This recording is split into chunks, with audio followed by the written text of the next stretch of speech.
Hey everyone, David here from multitool.org. So you're going to be taking a look at a knife from a new company called Pepperwool. Pepperwool is a company created by the incredible guy who used to run the product development team over at SOG Knives and Multi-Tools. Beren McKay, I always have a hard time saying his name because it's unique. Beren McKay, he did an excellent job at SOG, was leading development on a lot of new knives and multi-tools towards the end of SOG's natural life, we'll call it, back when it was out of Oregon. Since it was bought by GSM Outdoors, they are now based out of Texas, and everybody who was originally on that SOG team basically got kicked out, canned, and he decided to do some other things in life, and he decided one of those things he wanted to do was create a new company. He wanted to still pursue his engineering and design in knives and multi-tools, but kind of wanted to take what he had learned from designing all that stuff at SOG and put it into a brand that he wanted to create. Pepperwool is an interesting name. He says that the name comes from two things, pepper and wool. He says pepper because pepper has been around for eons, and it has been a seasoning that has brought flavor to people's lives since the very beginning. It helps enrich people's lives and flavor people's lives, etc. Wool because wool, like pepper, has been around for a long time. It has been a material that has been used to keep people warm and be woven into textiles and stuff for a very long time. So he thought those two and what they represented is what he wanted the name of the company to be. And the logo kind of sort of matches that. The little dots representing pepper and the little hat, crosshatch to be that of like fibers of a piece of wool, like woven into a fabric. There's two different size knives that he's launched with. The one we're checking out today is the Merino MM. This is more of a smaller size. The other one is more of an everyday carry, full size. This one can most definitely be used for everyday carry, but it is a little smaller. It's designed to be a fifth pocket type of knife. That little useless pocket that we usually see in a pair of jeans that really doesn't serve a purpose? Well, he designed a knife to fit in that pocket. For specifications, because I tried to find him on his website, but ironically, he has them on the outside of the box. The knife features a blade of 2.125 inches, so very small. Has an overall thickness of 0.35. It's one of the thinnest knives that I've come across. On a weight of only 1.6 ounces. I like the packaging. The packaging proudly says that it's environmentally friendly packaging. I'm so used to having a lot of plastic, like say these SOG knives that I'm going to do a review on. I have not taken it out of the packaging yet. This is not very eco-friendly in my opinion. So somebody to think of a way to make something that's very eco-friendly, and I like the way he's going with this company. I really do. The packaging, when you open it up, it has no plastic insert. It's just molded recycled cardboard. Really cool, and the knife just kind of fits in that little molded area. The knife itself is his blades come in a couple. He has some couple different color variations. The specific one comes with a blue blade, white handle, and a neon yellowish green kind of crossbar lock. They have titanium nitride finish. The steel is S35 that is cryo treated, which means it's brought down to really cold temperatures to help harden the steel. Has a G10 handle and, as we know, a crossbar lock. We'll get into some of those specifics. Let you guys take a look at this. Get a close up. I don't know how many people have already reviewed this. I'm curious to see what everybody's done, because I just happened to stumble upon Beren McKay on. I had him on what's that place? Not Indeed, but it's that place where all the work people go to talk about stuff. I'm drawing a blank here, folks. But anyways, I had friended him as well as Spencer. Spencer, who was the creator of SOG Knives, Spencer Fraser. I had him on there. Grant, the other guy I partner with over at multitool.org, he was also on there. So design as a whole, I always like to take a look at how things look visually. I like the blade style.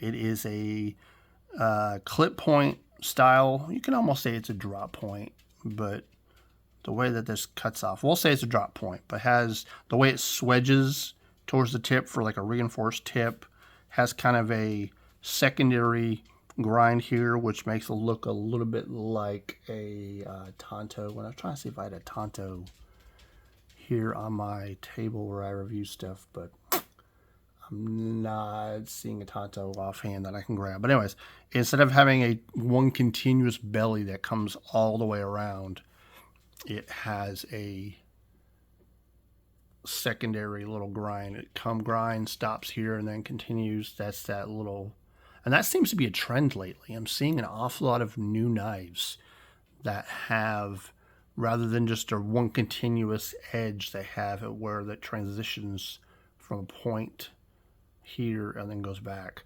I do like the enhanced cutting ability by this. It creates a point similar to what you would have on a tip and allows you to slice things rather efficiently. That almost increases cutting efficiency, I feel. It's interesting.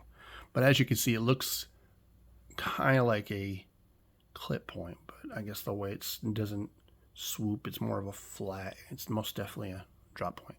G10 usually has a texture. I'm so used to G10 being grippy. This is the smoothest G10 I have ever felt. Almost like it feels 3D printed. It's unusual. The actuation of the lock bar is nice. I'm able to grab it and close it, no problem. I like there's just a little bit of texture there, so whenever I got my fingers wrapped around, I got a little bit my fingers grabbing that. You're even though it's small, it's pretty easy to actuate that lock bar with one hand. Some little things that he's done differently. The flipper tab, rather than having it protrude long ways outside past the scale. Once again, I'm trying to use a knife for reference here.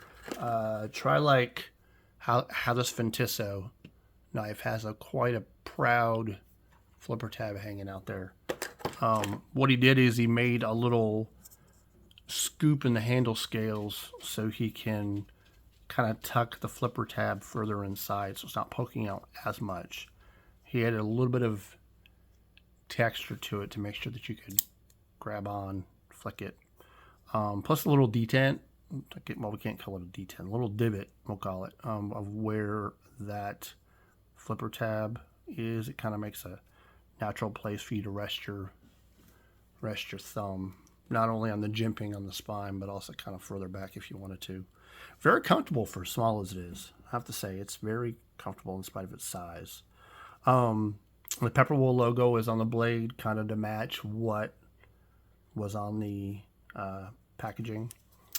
Just simply states in the back the name, the Merino MM, CPMS 35 VN Cryo. I'm just now noticing, so I apologize, guys, that this video is going to be lower quality than the last few videos I've done. I've been trying to ramp up the quality. It takes me a little bit longer to upload via my cell phone, but much better quality. But I was recording a couple videos for the holidays, and I wanted to conserve some space on my phone, so I forgot to increase the resolution before I recorded these. So my apologies in advance.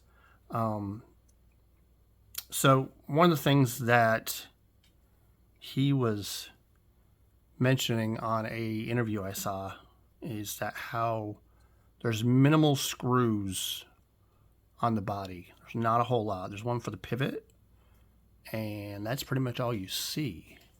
Just the pivot screw.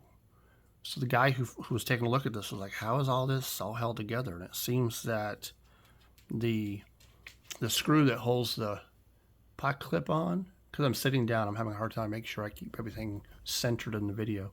But this helps draw a, and it's going to be hard to see. Maybe I can zoom in and show y'all. There is a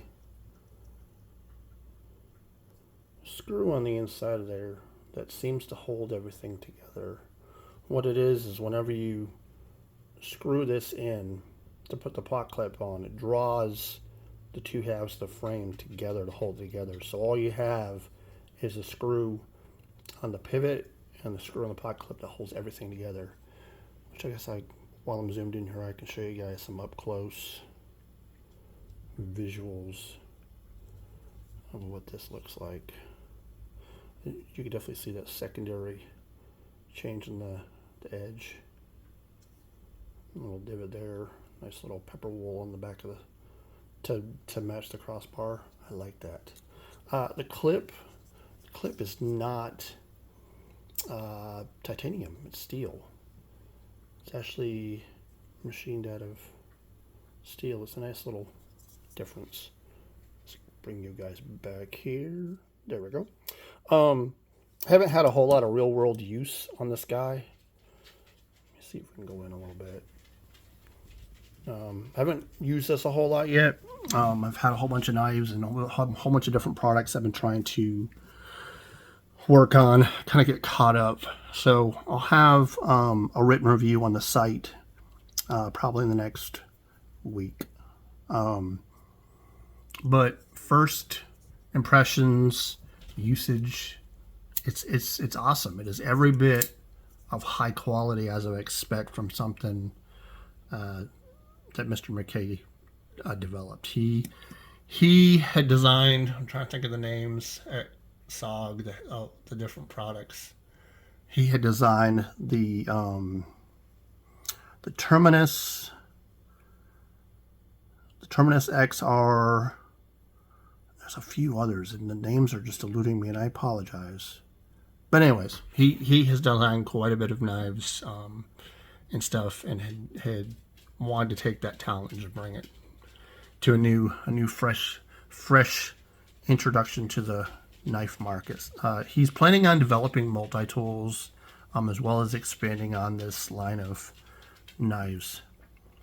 So there you go, guys. A quick little first look at Pepperwool knives and the Merino MM. Guys, have any further questions? Be sure to shoot me down in the comments. Let me know, and I'll help you out. Thank you.